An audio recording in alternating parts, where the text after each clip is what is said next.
Bonjour à toutes et à tous. Plusieurs personnes m'ont demandé en quoi consistent les chemins de guérison que nous proposons au Centre Sainte-Croix depuis maintenant 38 ans. Et ces 5 modules du chemin de guérison sont orientés vers une session qui s'appelle Va vers toi, accès au je suis, pour dire l'orientation de ce processus. Chemin de guérison veut dire chemin de libération, mais veut dire aussi processus de ouverture intérieure et de purification du cœur. À savoir que, comme le rappellent les pères du désert d'Égypte au IVe siècle, pour qu'un oiseau s'envole, il lui faut 2 ailes, l'aile de l'ouverture du cœur,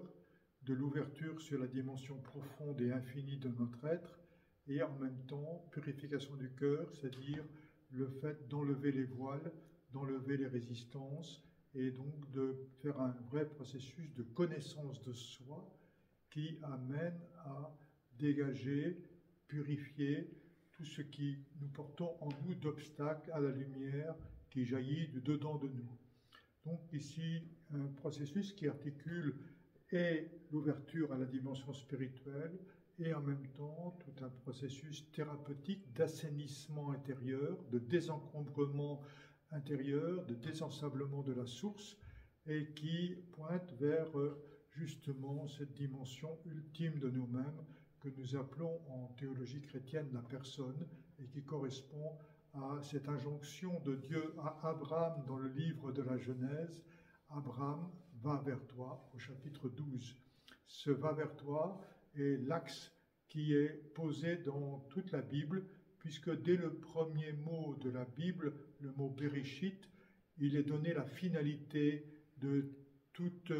la création, à savoir que Dieu pose toute la création dans le principe, et le mot Bereshit est composé de 2 lettres hébraïques qui sont le Beit et le Resh, qui forment le mot Bar, et donc le Bereshit signifie ici dans le principe et le Fils, pour dire que la finalité, c'est que chaque être humain advienne à sa dimension de fils ou de fille de Dieu qu'il est, ensemencé qu'il est en lui-même, dans le Yod, en tant que fils et fille de Dieu en devenir. Donc, tous les chemins de guérison sont orientés vers cette finalité, à savoir que nous devenions pleinement ce que nous sommes potentiellement. La première chose qui soit dite dans la Bible sur l'être humain, sur Adam au premier chapitre, c'est que Adam est créé à l'image de Dieu, en vue de la ressemblance, pour dire que au fond de l'être humain, à l'originel de l'être humain, il y a l'image de Dieu, c'est dire toutes les qualités divines que nous portons en nous à l'état de germe, que nous avons à faire grandir de l'image vers la ressemblance étant l'actualisation consciente des potentialités divines contenues dans l'image qui est à la racine et dans la profondeur de nous-mêmes. Ainsi, nous avons à devenir ce que nous portons en nous déjà potentiellement, à actualiser toutes les qualités divines que nous portons en nous, et nous pouvons dire que c'est cela le sens des vertus. Les vertus ne sont pas dans le registre moral, mais sont les actualisations conscientes et humaines des potentialités divines. Donc c'est dans cette perspective que nous nous situons, et cela veut dire que nous articulons ici le fait que dans notre commencement terrestre, nous avons hérité tout de nos parents. Ce n'est pas nous qui avons décidé de notre venue, ce n'est pas nous qui avons décidé de tout ce que nous héritons, mais il est bien clair qu'au début, tout nous est imposé, à savoir, dès la conception, nous sommes porteurs de toutes les mémoires transgénérationnelles, de toutes les mémoires génétiques, nous portons plein un héritage qui s'impose à nous, et nous arrivons dans un milieu familial, socio-culturel, qui s'impose à nous, donc tout s'impose à nous au départ. Ainsi, on peut se demander, est-ce qu'il y a vraiment une liberté, ou est-ce que la liberté n'est pas une gageure, une illusion, car finalement, les scientifiques vont nous affirmer que nous sommes des êtres déterminés et que c'est selon cette détermination que va se vivre notre développement humain et que, en fait, le destin est écrit à l'avance. Et nous pensons que non, selon la Bible, c'est-à-dire que nous sommes capables de poser un regard sur tous les conditionnements qui nous habitent, poser un regard sur le déterminisme intérieur, et par là, par cette capacité de poser un regard par un mouvement de la conscience, nous pouvons nous différencier de tout ce qui s'est imposé à nous en tant que conditionnement et en tant que déterminisme. Il n'y a pas pire être conditionné que quelqu'un qui ne se croit pas conditionné. Et donc ici, nous reconnaissons ces déterminismes du départ, ces conditionnements du départ, mais nous voyons bien que étant dans la capacité de poser un regard sûr, nous pouvons nous différencier, même nous désidentifier de ces processus, et ainsi nous voyons apparaître ici une articulation entre un être capable de conscience et les éléments qu'il porte en lui,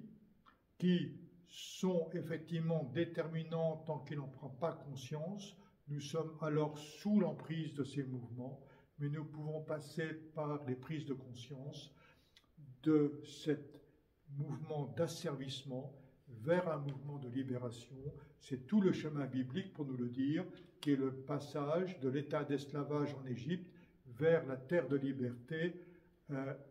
donc la terre promise qui est terre de liberté. Ainsi, il nous est bien montré que nous avons à passer de l'état d'asservissement sous l'emprise des déterminismes, des conditionnements, vers un état de liberté intérieure où nous ne sommes plus sous l'emprise parce que nous pouvons poser un regard sûr, nous pouvons nommer et nous pouvons aussi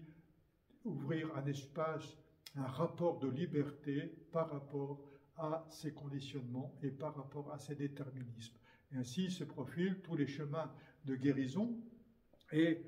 qui nous montrent que les sciences humaines sont un apport magnifique du XXe siècle, mais cet apport n'est pas suffisant. Il nous faut une orientation vers une finalité et de savoir quel est finalement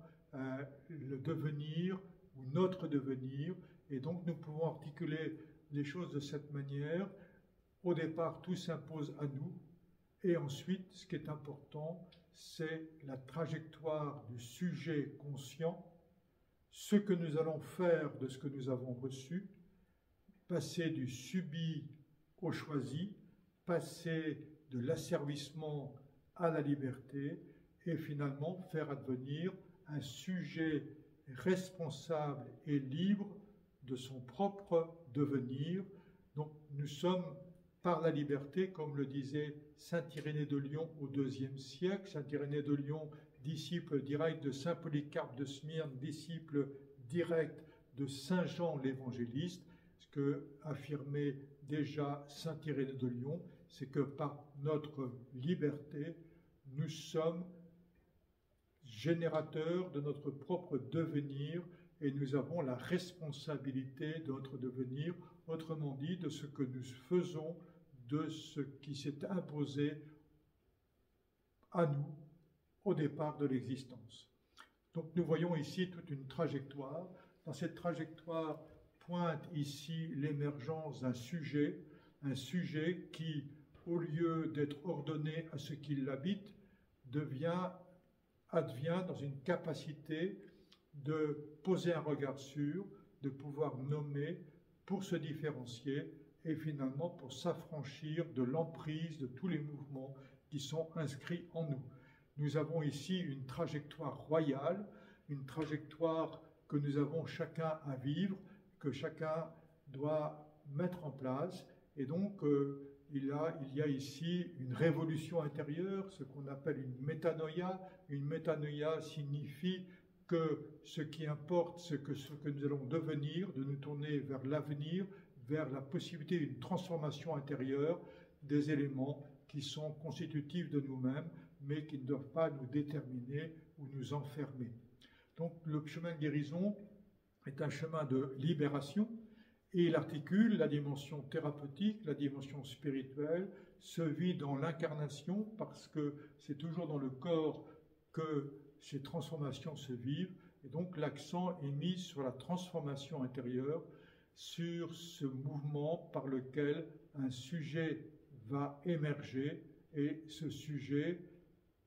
est en capacité de prendre la responsabilité de sa propre existence. Ainsi, ce qui est fondamental ici, c'est la trajectoire que nous pourrons vivre à partir des données du départ. Donc la trajectoire, elle n'est pas écrite à l'avance, la trajectoire, elle est celle que nous pouvons vivre, mettre en place dans un dialogue avec la vie, un dialogue avec les événements, un dialogue avec l'autre, un dialogue avec toutes les sollicitations de la vie qui viennent nous bousculer et souvent révéler, réveiller ce que nous ne voulions pas voir de nous-mêmes auparavant.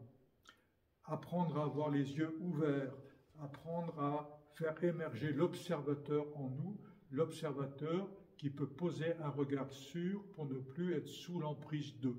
Donc nous avons ici tout un processus intérieur et le fait que chacun est appelé à devenir un sujet conscient, responsable de son propre devenir. Voilà la trajectoire qui est proposée et donc nous accompagnons au cours de 5 modules du chemin de guérison tout ce processus pour que, effectivement, à partir de situations ou bien d'étapes dans lesquelles les personnes sont inscrites, avec un chemin souvent qui est antérieur, comment arriver à aller poindre vers cette dimension ultime, et cela articule effectivement la dimension de la liberté, la dimension du sujet et la dimension de la transformation intérieure qui est le fondamental, car la vie spirituelle est un chemin de transformation et en même temps la vie spirituelle devient par toute l'ouverture à ces dimensions qui nous sont révélées par la Bible, puis ensuite par tout l'héritage de ceux qui ont fait l'expérience de ce chemin judéo-chrétien, devient une voie royale sur laquelle s'inscrire et cheminer pour peu à peu aller vers la révélation pleine et entière de ce que nous sommes potentiellement. La Bible n'est-elle pas le livre de la révélation? Le dernier livre qui clôt la Bible nous dit justement toute cette dimension de révélation, de dévoilement. À nous d'œuvrer pour que se dévoile en nous la beauté intérieure, la lumière intérieure et tous les germes divins que nous portons en nous. Et c'est dans cet élan que nous pouvons cheminer royalement et entrer dans un processus qui va nous permettre d'aller vers une pleine liberté, de devenir pleinement vivant, pleinement aimant, pleinement conscient, pleinement libre et pleinement responsable de nous-mêmes et de toute l'humanité. Voilà le processus que nous vous proposons à travers les chemins de guérison. Nous serons très heureux de vous accueillir au Centre Sainte-Croix pour ce chemin-là. Si quelque chose vous touche et vous parle et vient vous rejoindre dans votre propre cheminement intérieur afin que chacun puisse être pleinement lui-même dans le regard de Dieu et pour sa plus grande gloire, Père, Fils, Saint-Esprit.